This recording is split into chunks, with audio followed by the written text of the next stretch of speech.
Welcome to the Power of Partnership podcast. I'm Riane Eisler, President of the Center for Partnership Systems. This podcast brings you voices from the partnership movement, people using partnership practices to build a world that values caring, nature, and shared prosperity. The Power of Partnership podcast is hosted by Cherry Jacobs Pruitt, a health policy and partnership scholar. And now on to today's POP podcast episode.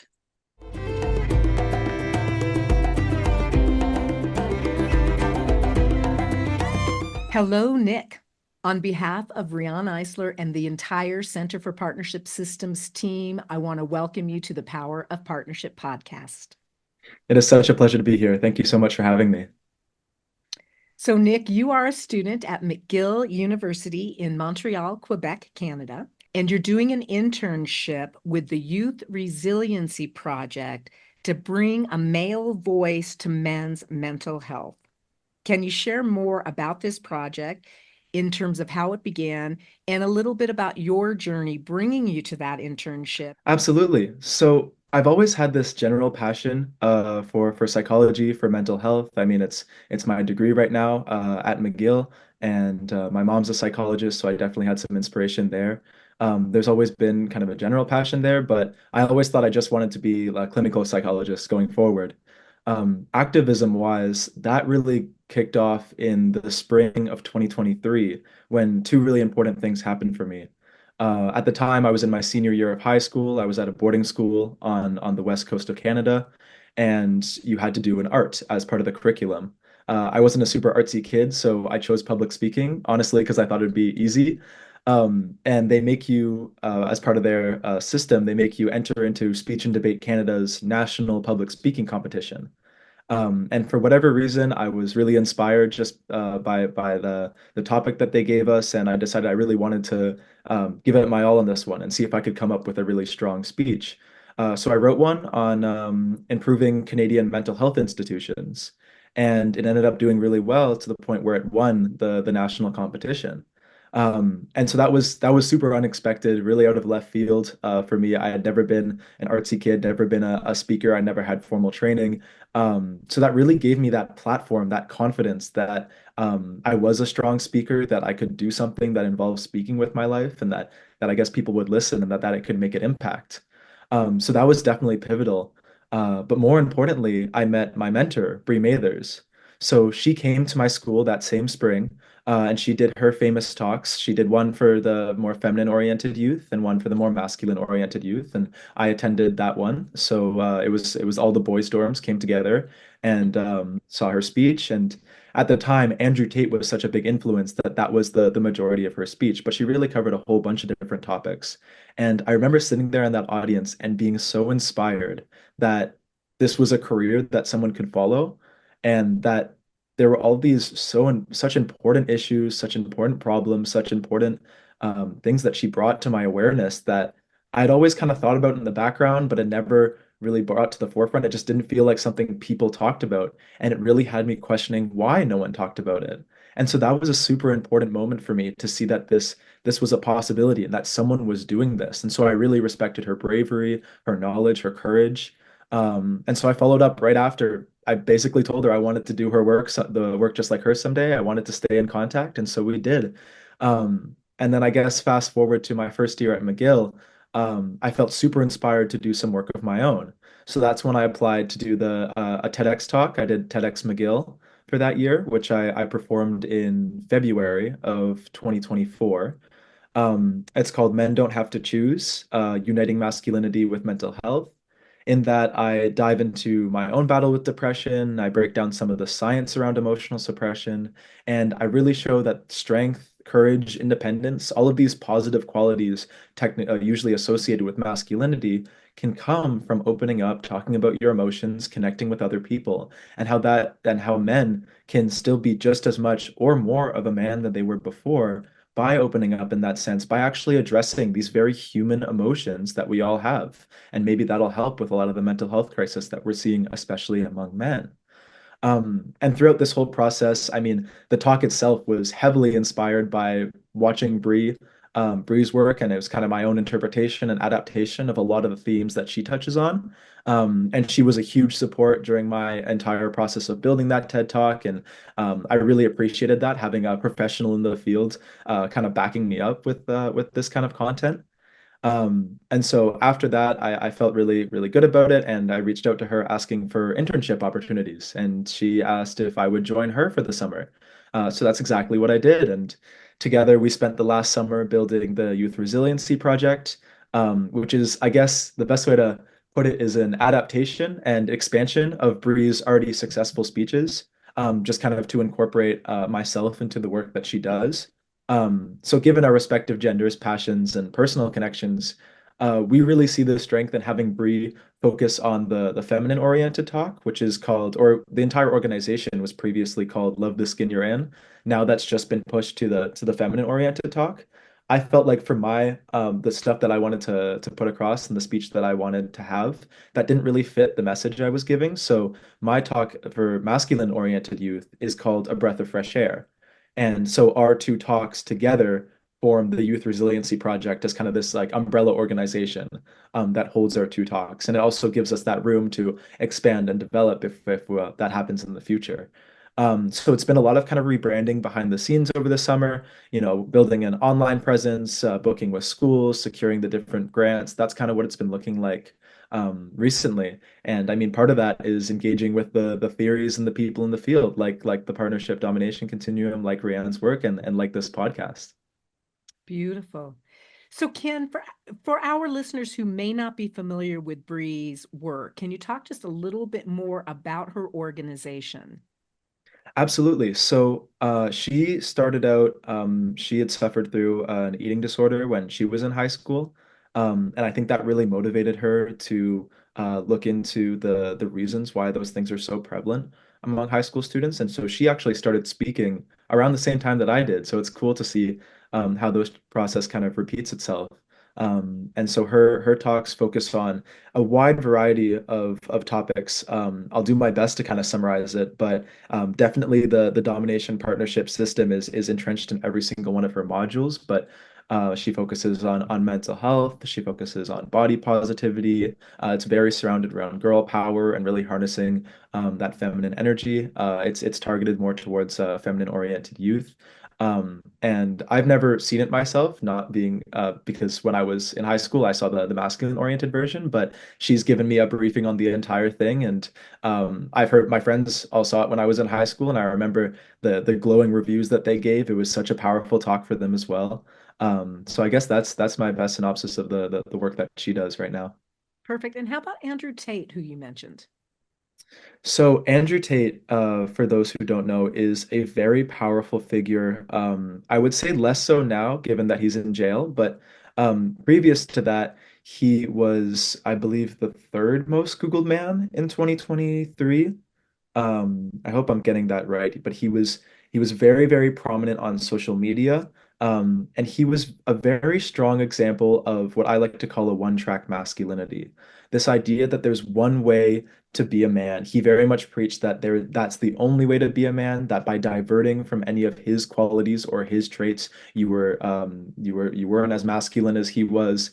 And he, in terms of what those traits were, very bold, very, very brash, definitely misogynistic, had this belief that women belonged, they had a specific place, and that they weren't really entitled to be thinking very hard or in the workforce, and that they should just be, I don't know, like cooking and cleaning, like a very kind of hyper traditional mentality, and how, physical strength was kind of the best way to show your dominance in that sense. And he really propagated a lot of the problems that I know Riane explores in her work. And I think the craziest part about it was just the influence on young men. I mean, he was so violently popular there, and it wasn't like men were looking at that and just like laughing at him. They were kind of laughing with him. I remember that really being a startling thing when Bree would show content from Andrew Tate in her speech, just to see a lot of the guys around me kind of like cheering for it. That was really a wake-up call that I had to do some work of my own and really break down why that's the case. And honestly, these people were my peers, my friends. I saw them as really sane, kind-hearted, loving individuals. And so to be able to observe that there can be such a strong cultural influence even from just one person, and it's not like Andrew Tate is the only one. He might be the most popular, but there's so many other examples in today's media of people. Even if I just went on my Instagram right now, you would see people who are propagating the exact same ideas, and how powerful that influence can be when high schoolers are in such a transformative time when they're trying to develop their self-identity. If that's kind of the wave that they're feeling, it's going to really bring a lot of guys into a dangerous place. Can you talk to us a little bit about where and when Riane Eisler's work came into your life? Absolutely. So, for those who don't know, Bree was actually mentored by Rian when she was developing her own content. And so I almost feel like I'm kind of the third generation of this torch passing of sorts because now Bree is my mentor, and you can see it in both of our presentations. I mean, like I said, the domination partnership, that lens is really rooted in every single one of the pieces that we do, whether it's explicitly told. We do have that pyramid in both of our speeches that demonstrates that so that we can show that to youth. But a lot of it is also just showing that domination partnership continuum, bringing that to light, bringing a little bit of awareness to things that they can actively see when they look around, when they go about their days. So I was introduced to Rianne's work, I guess, over the summer when I've been building this presentation with her. And so it's a unique way that I've been introduced to it as well, because I've obviously done my research on the websites and looked at the different toolkits and familiarized myself in that sense. But to hear it almost, I guess, like a second hand, but as direct from the source as you can, other than talking to Rian directly by talking to Bree. She has such a good way of wording all this stuff, and she has had so much experience molding this and shaping this not only into something coherent and tangible, but into something that high schoolers can understand. And so, I mean, that's really helped just being fresh out of high school. That's also really helpful for me to understand it. I know there's so many examples where of things that I do day to day where I didn't notice that I was kind of upholding this domination system. And so now I go about my day with a completely different lens of just realizing that and checking that and being able to speak to that. So it's really become a huge part of my life and a huge part of my work. So, what does the Youth Resiliency Project actually look like? I think first and foremost, being a young man myself, I really have this opportunity to make the people that the men and the masculine identifying youth that I talk to feel included, feel appreciated, feel seen, feel heard. I really want to create a safe space right off the bat where they can feel free to be honest with themselves, to open up a little bit. I think that's fundamental to the success of the rest of the stuff that I say. For them to buy into any of that kind of stuff, they need to feel appreciated right off the bat. And I think that really reflects the world that we're living in right now, where on social media, especially, we're seeing a lot of stuff that's saying that, like the idea of toxic masculinity. We're really trying, Brie and I really try to move away from that wording because it's been confounded into it started as kind of the parts of masculinity that could be toxic, and it's become masculinity is toxic. And based off that identification that so many people have with masculinity, with being a man, that becomes antagonizing right off the bat without even diving into the nuance. And so you get that, especially from a high school, you get that kind of immediate rejection if you come at it from a kind of I'm telling you how to be type of mentality. And so, in order to kind of really get into that nuance and get them to think about themselves and look at that side of them, you can't go with that approach. You have to go with this feeling of inclusion, this feeling of this is for you. I'm coming as a young man, speaking about my own experiences, speaking about what I wish I could have heard, and I'm speaking about that to you for your success, so that you can be the best version of you that you want to be. And I do that right off the bat by just showing some of the statistics of men's mental health, of men's loneliness, men's isolation, body dysmorphia, a whole bunch of things that I know in the current media in the current society are sometimes portrayed to be only kind of problems for women. These things that like men aren't supposed to be having mental health issues, that even though if it's not kind of explicitly said, it's almost implied by the way that we have our relationships with each other, and the way that we act with each other, and the pressure online from these masculinity gurus. There's a whole bunch of different influences that tell us that that kind of stuff isn't for us. And so right off the bat, I want to make it clear that those problems exist and that any man who's feeling that type of way, who's feeling stressed, depressed, alone, upset, that they're not alone. And that's just kind of a part of being human and even a part of being a man. And I think that I remember Bree did that in or a version of that when I was sitting there in 2023. And I remember feeling the energy of the room where every guy just kind of looked at themselves and looked at each other and they were like, yeah, that's true. Like we are kind of lonely. Um, and we've kind of accepted that as the status quo. Questioning if it has to be that way is kind of that was the first time that a lot of them ever really thought about that. And it's when we break it down, it really is kind of a simple concept that we're talking about. We ask, how would you want to be treated? Would you appreciate it if your friends, your male friends, your female friends, any of your friends were telling you how much how amazing you were in their life, how much they appreciate you? Would they if they were telling you how they feel and making you feel like your emotions and the way you feel, your humanity is valid? Would you not appreciate that? And most people seem to agree. And then we use that to just say, then why don't you do it? You know what I mean? Have it if everyone can kind of adopt that culture, that mentality where it's totally a thing about lifting each other up, and there's that part of that vulnerability is what gives us that strength. Is really, really important to get guys to buy into that and be like, oh wow, that cultural influence, not only is it there, but it's also not really serving me in any way, shape, or form. And giving them that opportunity to be just a little bit more vulnerable and open up just a little bit more. Um, and I think that's kind of the easiest one out of the content that I have for them to initially grasp, just because that loneliness is so prevalent. And so once I've kind of opened their minds to that one perspective, it gives me room to introduce the man box, which for those the audience members who don't know, is this general code for how men are kind of supposed to act in society. This kind of script, this unofficial script that they're supposed to follow, that really does exist within these high schools, but throughout life in general.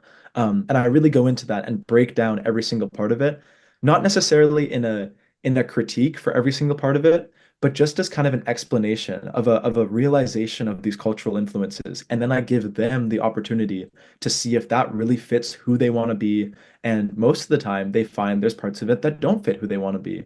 And they can make those changes accordingly. But it's all surrounded with not who they should be. I'm not trying to impose anything on them. I'm just asking them based off their dreams, their aspirations, who they want to become, who they feel most comfortable as. Is this really the type of script that you want to follow? Because everyone has the power to breach from that man box, that social script. You are listening to the Power of Partnership podcast. We hope you are enjoying today's episode and you will consider joining our family of sponsors. Or you can help us attract sponsors by downloading, following, or subscribing to the series and liking and rating each episode you view on YouTube. We also would love to hear from you, including if you have a partnership story that you would like to share. Reach out to us at center@partnershipway.org. And now, back to today's episode. The next module we dive into is once we finish talking about platonic relationships, we move on to romantic relationships. I really focus on something that I know was personal to me when I was in middle school and high school. There was that huge pressure to lose your virginity or to have a lot of sex. And I think because that's kind of taboo, a lot of teachers and adults will hide away or shy away from that topic. But I think it absolutely needs to be acknowledged that this violent hypersexualization of this culture for young men, and obviously that's propagated by social media because that's what succeeds the best on the algorithms. But just looking at the humor and the videos that they're seeing, there's so much content surrounded by short-term relationships, by sex, and I think it really pushes guys into prioritizing and isolating that as the only part of this world that really that the relationship world that really matters, because it is the only part that has that social currency attached to it.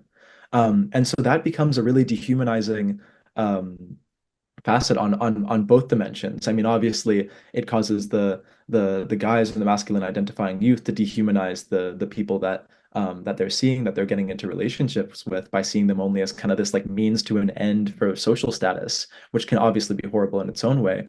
But it also dehumanizes the man or the masculine identifying youth, because they feel like that's the only part of themselves that they can explore. They don't get chance, or they don't get that same validity when they try to pursue their emotional connected needs, their intimate needs, their non-sexual intimate needs, or they're just camaraderie, the opportunity to talk to someone, to share your thoughts, share your feelings with someone, and all these other parts that, now that I'm older, I know are such a beautiful part of a relationship. But I've talked to I don't think there's been a single man or a single young man that I've talked to that didn't say that they had some version of that pressure when they were growing up, and it was something that they kind of had to unlearn. And so to just make it clear that there's that culture in the first place, that there's something to unlearn in the first place, will maybe give them a little bit more awareness that that's something that they can deviate from and choose not to fully accept. And I hope that it'll cause less, I guess, not necessarily mistakes, but that they don't have to go through that difficult process of understanding that there's more than just the sex or the physical part. Just as for women, they're allowed to want the sex, and they don't have to just focus on the emotional part, just finding those different ways to link the content. um I also break down a little bit of the science surrounding pornography use, just because that's such a there's a high prevalency with men, and again, something not very talked about among adults, just because it's kind of taboo. I didn't get any information on it in health class, and already by then every single kid had a smartphone, so obviously they had access to it. And there's been a lot of really powerful science in the last 10 years about, what is considered healthy, what is considered unhealthy. And so I just want to share whatever the current science is at that time. That's more of an aside than anything, but it's something I wish I would have known at that age, and I think it really would have dictated a lot of my actions. And it is really consistent with the hypersexualization, with the relationships. And I think it's just an important thing for men and anyone for that matter to hear. So that's definitely included in the speech as well. Then we transition into the gym and social media with it. I know that Bree spends a lot of time focusing on unrealistic body expectations in her speech for the feminine identifying talk, which is absolutely important. But we're finding that it's also the case for masculine identifying youth, especially with the gym. There's the same masculinity gurus that are preaching this one-track masculinity are often saying that your strength, the way you look, your physique is your only way to kind of display your status, the type of man that you are, kind of like this scale of manliness, like the bigger you are. And that's reflected not just in those gurus, but also just in movies. It's often the hyper-masculine characters that are the most built, the most ripped. And so you can see it in all these different cultural tools that we have available to us. But we break down how that can be dangerous and how the muscle dysmorphia rates are rising. And to be clear, I want to emphasize that the gym is an awesome tool when used responsibly. I go to the gym pretty consistently, and I really appreciate it. I like getting stronger. I play basketball a lot still. I love that it helps me play basketball. I like the mental benefits from it. It's an awesome tool if used responsibly. And I think that a lot of guys can, especially in the most recent generation who are using the gym more than ever, are hyper fixating on it. And the people that see it as kind of the only form of social currency and push beyond the boundaries of what's healthy or the priorities in their life, that's where it can get into a dangerous conversation. So for guys to not only be aware that they could fall into that trap, but that their friends would give them a little bit more awareness of how dangerous that really is. And I think that's important to cite for those young men. And then finally, towards the end, we circle back to mental health and we talk about, and I think this is the part where we see the most kind of obvious use of Riane's work with the partnership domination systems. But we talk about kind of the contrast between how famous male figures have come to power. And so I know we already talked a little bit about Andrew Tate as a very strong example of one way to go to power with this one-track masculinity. I think a more prevalent example now would be Donald Trump, based off his most recent election. And I do want to acknowledge that in some degree, they both have found success. I mean, Donald Trump is about to become the president of the United States again, and Andrew Tate has millions of dollars from what I see. He's fit. He's got a whole bunch of cars. He's got a whole bunch of women, and so in a way, that is something that people strive for. That's something desirable. And they do have, in some sense, power. But I really break down, is that the kind of power they want? And is that the type of power, or is that the way that they want to go about attaining that power? because then we break down beyond the fact that Andrew Tate is in jail and that Trump is a felon. We go into the things that are a little bit deeper than that. What did they have to do to get to the points of power that they're actually at? And is that really the person you want to look up to and the person you want to emulate? Do you want to be the type of person that you don't get to really talk to any of your friends about it because you're too busy pushing them down or trying to beat them out or trying to surpass them in any way, shape, or form? Do you want to be the person that's lying and cheating and stealing to get to the top? I don't think that many guys want to do that. And I think the reason they follow that is because they feel like there's no other choice. And that's what people like Andrew Tate say. They say there's no other choice, that this is the way to do it in our society. And what I'm there to tell them is that that's not the case, that there are other options. There's other ways to be a man about this. There's other ways to be masculine. And there's other ways to find success within the ways that you approach success and the ways that you approach rising to power. And so I cite some famous people who have done that.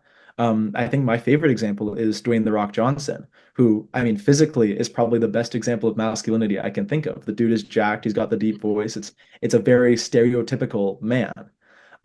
He's been very vocal about his battle with mental health, and you can see in the way that he acts when he's kind of off camera, not playing any of these characters. He's a very kind, very supportive, very partnership emulating type of figure.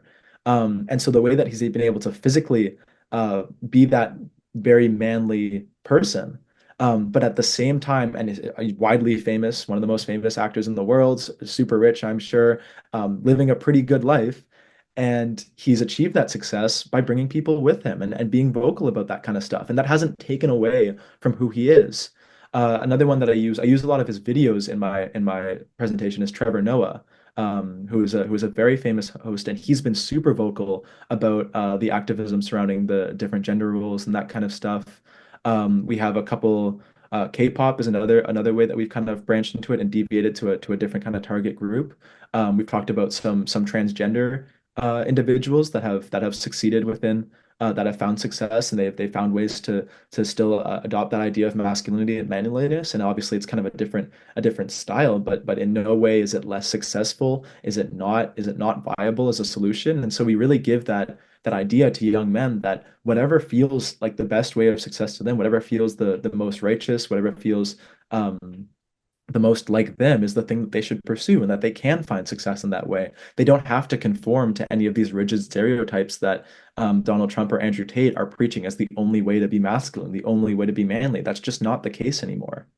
And that kind of wraps it up. I leave them with some powerful videos that I found just surrounding masculinity, and I leave them with some really big questions. Just given the science, the perspectives, the facts that I've laid out, I ask them what kind of man do they really want to be? I ask them what masculinity looks like for them. And beyond all of that, what kind of person do they want to be? Can you talk a little bit now about the importance of the language we use related to how people choose to identify their gender? Absolutely. So, I mean, first and foremost, I want to make it clear that I totally believe that people should be able to express their gender in whatever way feels most comfortable for them. And in the context of my work, it's really important to take a look at the language that we use so that everyone can kind of feel accepted when we go to these schools. Well, we'll see a whole bunch of different genders, a whole bunch of different gender expressions, and make sure that everyone can really feel included in the talk. And I know that when we talk to schools, almost every single time, that's kind of their first question. With the way that we structure it, having masculine identifying and feminine identifying talk, it can really seem like we're adopting that binary system, and almost talking about like the opposite of what we preach. I can see how it really gets confusing, where it's this male talk and this female talk, and if you don't fit into those two categories, we have no talk for you. Like that's not at all what we are, but at first glance, it can totally seem that way. And so we really want to make sure that people understand that that's not the direction that we take it all. And that's why we've changed to that masculine identifying, female and feminine identifying terminology, because despite whatever gender or individual choices that the students may have, we do acknowledge that there is a world that we live in where there's a lot of things that are associated with masculinity and a lot of things associated with femininity. And that's just the reality of kind of two different worlds that exist in our current reality. And so it's not an individual thing. It doesn't play into anyone's individual gender. Regardless of whatever gender you are, you can see that those cultural influences exist. And that's the point that we really that's the reason why we really separate it into those two worlds, is because we feel like with an audience that engages the most with a masculine kind of worldview, and engages the most with a feminine worldview, respectively, we can really speak to the issues and the problems and the different aspects of that world. And having that kind of isolated audience really gives us the opportunity to break past some of the pressure or the awkwardness that you might feel at that age, having kind of people who are exposed to a different worldview in that same room. So for mine, if it's mostly men and then just male identifying in a youth, then we're all kind of under that same understanding to an extent. And so it gives me this opportunity to really streamline that and focus on that. And I know it's the same for Bree. And we find actually that once we do the talk, it's actually non-binary students that tend to like the talk even more than the students who affiliate with man or woman, because all that we're really doing is looking at this one track masculinity, like a more streamlined femininity, and breaking that down and saying that men, people who identify with masculinity, have the opportunity to choose what that looks like. And so if there's no strict definition of what masculinity looks like, then the non-binary students also feel encouraged to choose who they want to be, because no matter where you fall on that kind of that spectrum, everyone is trying to choose a little bit more in accordance with what they believe, what they value, what they think makes a good person.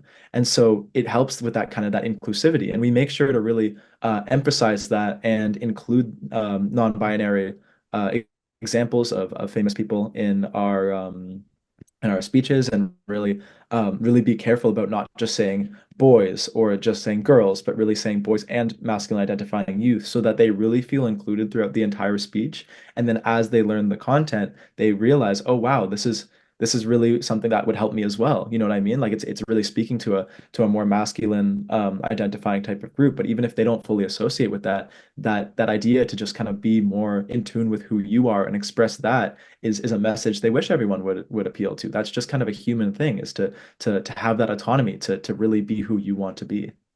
So, Nick, do you have any words that you'd like to share specifically to your fellow Gen Zers around really grasping the domination partnership paradigm and the value that has to shifting to a world that's really based on caring nature and shared prosperity?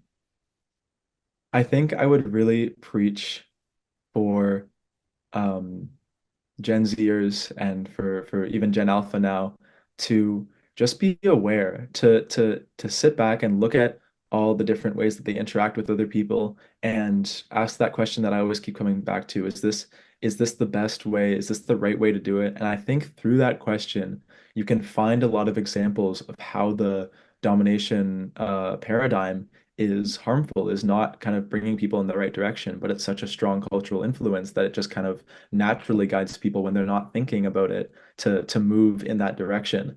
And I think through that they can get a lot of awareness. I know that just for myself, like I'm always finding examples where I stop myself and I realize, oh wow, I'm totally upholding the domination paradigm by that, and I just totally supported that. And so I'll be transparent in that that's like a struggle that I experience in my day-to-day. And that happens for me even when I'm in work that actively engages with the domination versus partnership systems every single day. So I can only imagine how much more intense that would be if you're a high schooler or a middle schooler or even younger, and you're even more kind of entrenched in this. You're even less aware of the fact that it even exists. Um, so I would totally encourage every single youth to go and look at the stuff um, on the partnership website and just familiarize themselves. I know they have that nice like one pager up on there. I think that would be super super cool, digestible for the youth to see. I think we are in a beautiful time where as these long-standing gender roles are slowly getting uprooted, there's a lot of kind of uncertainty and feelings of loss and confusion that we're noticing, especially with men. But there also comes so much opportunity from that. It's opportunity for men to shape who they really want to be, for masculine identifying youth to shape who they want to be, to look towards what actually makes them feel the most comfortable, what makes them feel the best, and have a little bit more kind of diversity and individuality there that can all be unified under, it can all be considered masculine, it can all be considered this a positive thing. It doesn't have to be one, none of them have to be better than the other, just like what the partnership system preaches. But I really do think that there's opportunity to move in that direction with all this change that's happening. And so I really want boys and masculine identifying youth to be motivated to pursue that and look at their own lives and make those decisions. So, Nick, what are your thoughts about resources and next steps for our audience? So yeah, youthresiliencyproject.org is the best way to get in contact with us and to get a real sense of the work that we do. The best place to see me talk, I guess the most recent one would be my TED Talk. I guess that would be kind of the most polished thing as of recently. So if you would be able to link that as well, that would be much appreciated. And honestly, other than that, I would really point to the partnership toolkits. I think that was something that really helped me kind of form my scope and my perspective throughout writing these speeches and creating these presentations. And so I would totally encourage them if they haven't already to check that kind of stuff out and really familiarize themselves with that literature, because it really does provide a good scope for all of the stuff that we're talking about. It's absolutely rooted in every single module and every single topic I focus on, and I know Bree is the exact same way. So for our listeners, I will definitely include that website for the Youth Resiliency Project, as well as the link to the Center for Partnership Systems, where you can access the toolkits that Nick is referencing. So Nick, before we close our time together today, I wonder if you have any final words that you'd like to share with our audience. I think that I just want to say that I'm so thankful for opportunities like this to make my voice heard. I think it's such a privilege at my age to be able to. I mean, ever since I knew this was a job, it's been my dream job. And so every single action like this, every single time I'm going to be going up on stage, every single time I'm putting work towards this is just another step towards me kind of achieving my dream career and really being what I would have wanted to hear when I was in high school, which wasn't very long ago for me. And so it's super cool to see kind of how quick that turnaround has become. Obviously, I'm super thankful for Bree and her husband Jonathan as well for their immense support throughout all of this. I mean, breaking into this space is not exactly straightforward, and it can definitely be intimidating.